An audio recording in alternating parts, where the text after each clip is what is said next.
Donc voilà, première vidéo donc pour montrer comment on peut détourer une image. Donc on va aller chercher une image en format BMP, bitmap. Voilà, on va l'ouvrir. On va se mettre en plein écran. La règle en fait que nous avons sur l'image va nous guider pour la mesure de notre pièce. Donc en fait on a un outil qui permet de sélectionner une zone. Donc on va s'approcher. Voilà, on va sélectionner par exemple l'extrémité de la règle. On va récupérer selon la gradation, on va prendre voilà, ce point sur 150 et on va inscrire la valeur réelle de notre règle.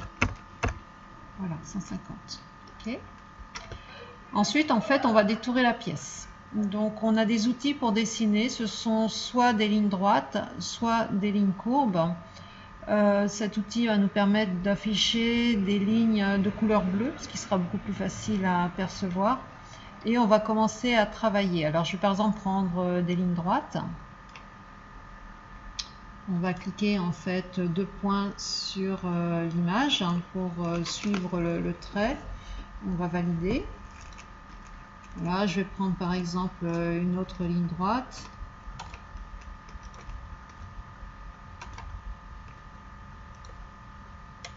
Voilà. À partir du moment où les lignes droites sont faites, je peux prendre un autre outil. On va prendre par exemple le dessin de courbe.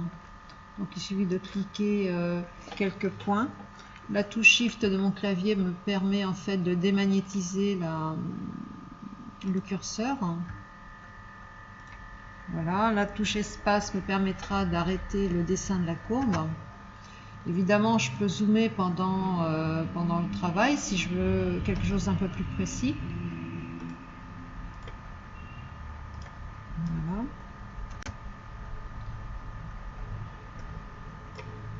Donc, je vais continuer. Donc il y a toujours un magnétisme. Donc chaque point que je sélectionne est matérialisé à l'écran par le titre qui s'appelle point que nous avons vu tout à l'heure.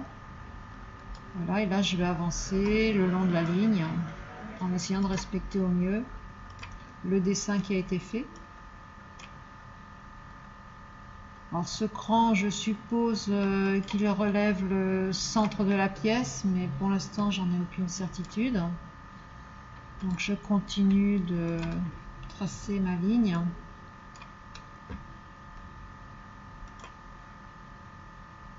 Je rapproche les points pour épouser au mieux la courbe. Voilà, on va arrêter, on va faire une ligne droite.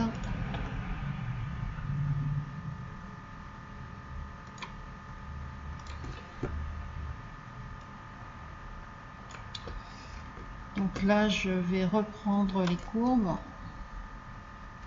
Bon, je sais que ce trait, à mon avis, il n'est pas complètement juste. C'est plutôt une ébauche du traçage dont on a besoin. Alors, je verrai après coup ce que je peux faire, ce que je vais rectifier. Je vais y aller au feeling parce que je ne connais pas trop votre pièce. Pour l'instant, je vais essayer de rejoindre le début de mon tracé. Voilà. On va regarder un petit peu. Voilà, il nous reste en fait, par exemple, cette ligne. On va agrandir.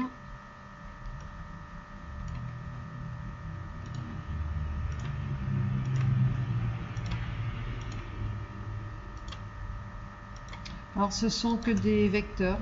Les points que je dessine sont modifiables après coup. Lorsque j'aurai terminé la courbe, je vais vous faire voir qu'on peut retravailler la position des points. On peut en rajouter, on peut en supprimer. C'est tout à fait souple en termes d'utilisation.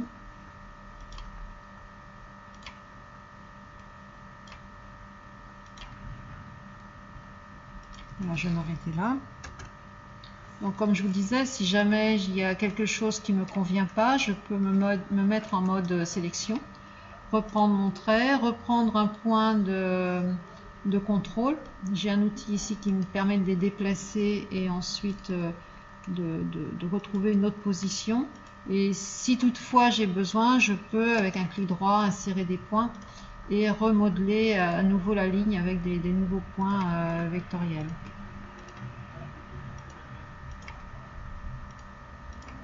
Voilà. Les pointages en fait peuvent être repris avec cet outil qui ressemble à un poinçon. Alors quand je clique en fait ce point, c'est vrai que j'essaie de me centrer au mieux par rapport au dessin qui a été fait.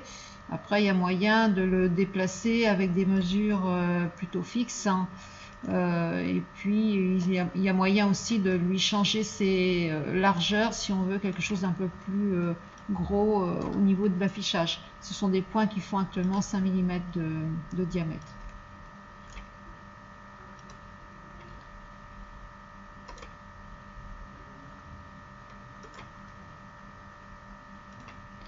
Voilà, j'ai en gros repris tout ce que je voyais à l'écran. Voilà, alors à partir de là, si j'estime qu'il y a une symétrie à faire, je vais essayer de trouver un axe de symétrie le meilleur. Je vais pouvoir masquer en fait ma pièce. Et je vais même pouvoir ouvrir une grille pour me rendre compte un peu de l'aplomb de la pièce actuellement. Si toutefois je ne veux pas la faire basculer le long de la grille, je peux me débrouiller pour trouver un axe différemment. Par exemple, je peux tracer une ligne qui part de l'extrémité de mon dessin à cette extrémité. Voilà. Je peux, grâce à une équerre, sélectionner le début de cette ligne et puis me caler au milieu de mon segment et repartir en fait pour trouver l'axe de symétrie finalement de ma pièce, si toutefois il y en a un.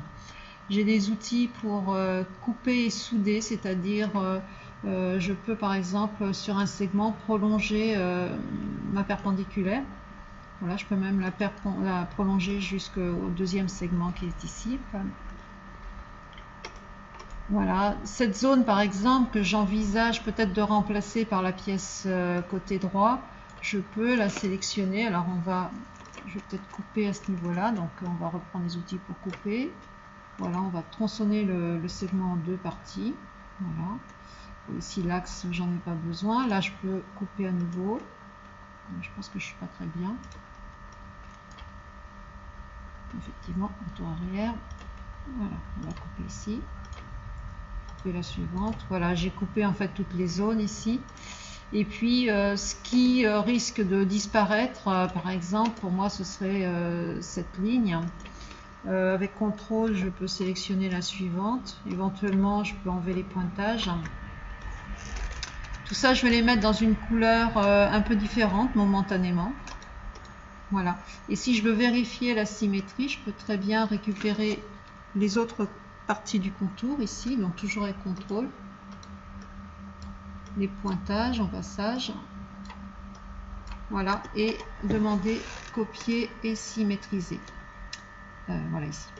Voilà, on va cliquer les deux points de l'axe de symétrie. Et là, je vais avoir une superposition, évidemment, qui n'est pas complètement la même que sur mon image. D'ailleurs, je peux la réafficher. Mais c'est ce qui me permet d'avoir quelque chose de parfaitement symétrique. Voilà. Si, là, par exemple, en ayant dessiné mon axe et en ayant mis une perpendiculaire au milieu de mon axe, je ne suis pas très loin du cran qu'on voyait en haut. Donc, je suppose que je ne suis pas loin du milieu. Après, bon, peut-être bien les points que j'ai pris comme repère n'étaient pas les meilleurs, puisque c'était pas complètement identique à droite et à gauche. Voilà. Donc là, par exemple, même les pointages, hein, on voit finalement, j'en ai un ici, le suivant est ici, le dernier est un peu plus loin, donc on s'aperçoit, voilà, effectivement, même les pointages ne sont pas complètement au même endroit. Il y a un mouvement qui s'est créé, mais je pense que voilà, c'est la pièce qui n'est pas tout à fait d'aplomb en fait, hein, c'est pour ça.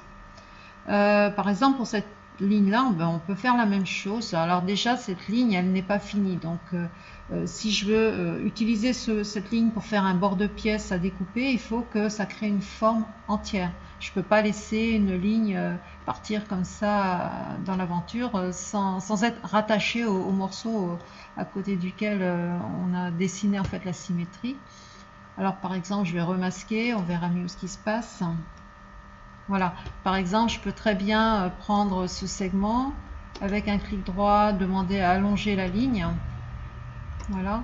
Et puis, ne connaissant pas finalement la finalité du morceau, demander à couper et propager. Donc, je demande à cette ligne de propager celle-ci et à cette dernière de recouper l'excédent de l'allongement que j'ai fait.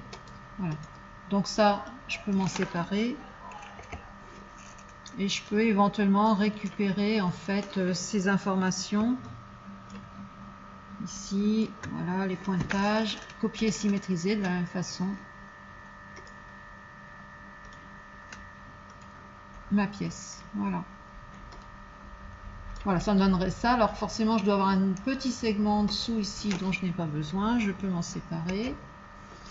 La ligne rose, pareil, j'estime qu'elle est moins bien, donc je peux m'en séparer aussi. Je vais me séparer des pointages anciens. Voilà, je vais garder en fait que ce qui m'intéresse.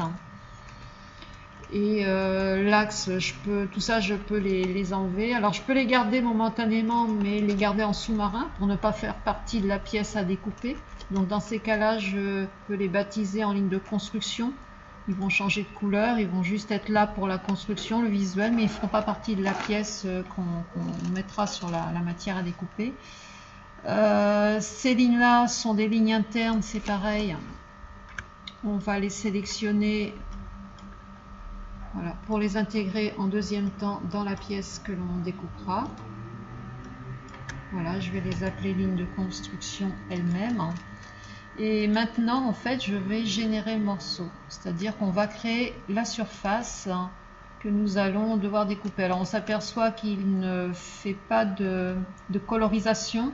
Il y a un point qui s'affiche ici qui représente en fait une ouverture. C'est-à-dire qu'il y a voilà, une mauvaise jointure. Donc, je peux par exemple sélectionner le segment et rapporter voilà ce point ici, hein, voilà, il n'y a pas besoin de faire une fusion de quoi que ce soit. Les deux points étant rapprochés, pour lui ça permet maintenant, c'est un peu comme dans Paint, de coloriser la pièce. On va faire entrer, on va sélectionner en fait toutes les lignes qui composent l'interne de la pièce.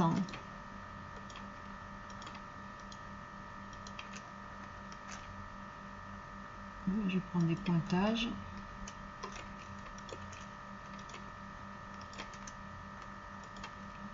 Voilà, je ne sais pas s'il a bien pris celle-ci, mais c'est pas grave. Justement, ça permettra de voir un peu comment on peut rattraper certaines choses. Donc là, je vais juste faire entrer, donner un sens de coupe à la pièce, par exemple, dans ce sens-là.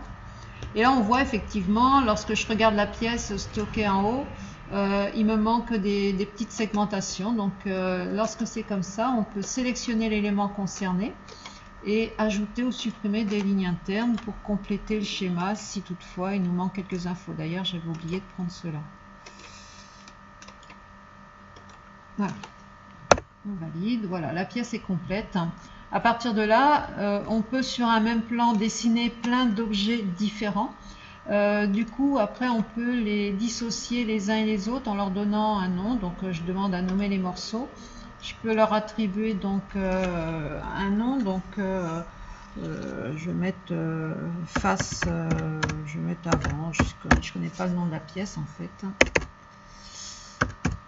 Voilà, je peux marquer la matière dans laquelle ça peut être découpé. Alors c'est pareil, je ne connais pas vos surfaces de travail, donc je vais laisser, je vais mettre n'importe quoi, vinyle par exemple. Total morceau, c'est le nombre de pièces dont j'ai besoin pour fabriquer mon objet. Donc je peux dire qu'il m'en faut un ou il m'en faut deux ou autre. Donc là, je vais en laisser qu'un et retourner, je vais dire 0. Je ne retournerai pas les pièces pendant le placement. Voilà, donc là je vais faire OK. Et en fait, chaque pièce que l'on va créer de cette façon pourrait porter sa propre étiquette. OK, alors là il demande si on doit enregistrer le nom dans une bibliothèque. On peut dire OK. À ce moment-là, l'ordinateur conserve les titres des morceaux et des matières et vous pouvez les réutiliser pour les autres modèles. Voilà. Donc là, on va enregistrer le fichier. Donc c'est du Windows, vous l'enregistrez un petit peu où vous voulez.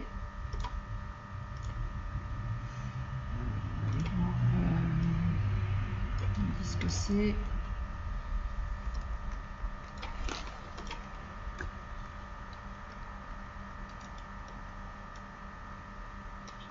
Dossier client, je cherche mon dossier.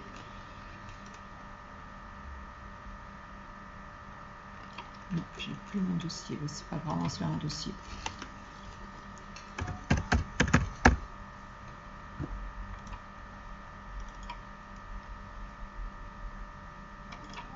Voilà, on fait un dossier.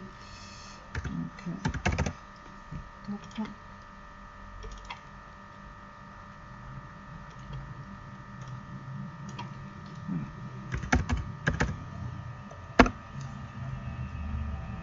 Voilà, donc ça c'était une petite démonstration, voilà, de ce qu'on peut imaginer faire avec une pièce comme celle-ci. Donc on va faire une deuxième vidéo pour voir un petit peu comment ça se passe au niveau du placement.